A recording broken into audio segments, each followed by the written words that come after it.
ಇನ್ನು ಬೇಸಿಗೆ ಆರಂಭದಲ್ಲೇ ಕರ್ನಾಟಕದ ಕರಾವಳಿಗೆ ಉಷ್ಣ ಅಲೆಯ ಎಚ್ಚರಿಕೆಗಳು ಮತ್ತಿಂದ ಮತ್ತೆ ಮೇಲಿಂದ ಮೇಲೆ ಕೊಡ್ತಾ ಇದ್ದಾರೆ. ಈಗ ಕರಾವಳಿಗೆ ಮತ್ತೆ ಉಷ್ಣ ಅಲೆಯ ಎಚ್ಚರಿಕೆ ಸಿಕ್ಕಿದೆ. ಇಂದು ನಾಳೆ ಕರಾವಳಿಗೆ ಉಷ್ಣ ಅಲೆಯ ವಾರ್ನಿಂಗ್ ಅನ್ನು ಕೊಡಲಾಗಿದೆ. ಕಳೆದೊಂದು ವಾರದಿಂದ ದಾಖಲೆ ಗರಿಷ್ಠ ಪ್ರಮಾಣದ ತಾಪಮಾನ ಏರಿಕೆ ಕಂಡಿದೆ ಕರಾವಳಿ ಭಾಗ, ಅಂದರೆ ದಕ್ಷಿಣ ಕನ್ನಡ, ಉತ್ತರ ಕನ್ನಡ ಮತ್ತು ಉಡುಪಿ ಜಿಲ್ಲೆಗಳಲ್ಲಿ. ಕಾರವಾರ, ದಕ್ಷಿಣ ಕನ್ನಡ, ಉತ್ತರ ಕನ್ನಡ ಜಿಲ್ಲೆಗಳಲ್ಲಿ ವಾಡಿಕೆಗಿಂತ ಗರಿಷ್ಠ ತಾಪಮಾನ ಏರಿಕೆ ಕಾಣುತ್ತೆ. ಅತ್ತ ಕನಿಷ್ಠ ಉಷ್ಣಾಂಶ 25 ಡಿಗ್ರಿ, ಮಿನಿಮಮ್ಮೇ 25, ಅಲ್ಲಿ ಮಿನಿಮಮ್ಮೇ 25.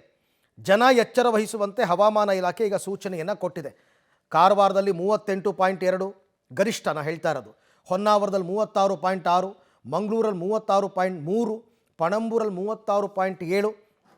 ಇದು ಇನ್ನೊಂದು ವಾರದಲ್ಲಿ ನನ್ನ ಪ್ರಕಾರ 40ರ ಆಸುಪಾಸಿಗೆ ಬಂದ್ಬಿಡುತ್ತೆ ಇಲ್ಲೆಲ್ಲ. ಹಾಗಾಗಿ ಆ ಹೀಟ್ ವೇವ್ನಿಂದ ನಿಮ್ಮನ್ನು ನೀವು ರಕ್ಷಿಸ್ಕೊಳ್ಳಿ. ನೀವು ಹೊರಗಡೆ ಎಲ್ಲರೂ ಹೋಗಬೇಕಾದ್ರೆ ಒಂದು ಕ್ಯಾಪ್ ಹಾಕ್ಕೊಳ್ಳೋದು, ತ್ವಚೆಯ ರಕ್ಷಣೆ ಮಾಡೋದು, ಅಂಬ್ರೆಲಾ ಯೂಸ್ ಮಾಡೋದು, ಹೀಗೆ ಸಜೆಷನ್ಸನ್ನು ಕೊಟ್ಟಿದ್ದಾರೆ.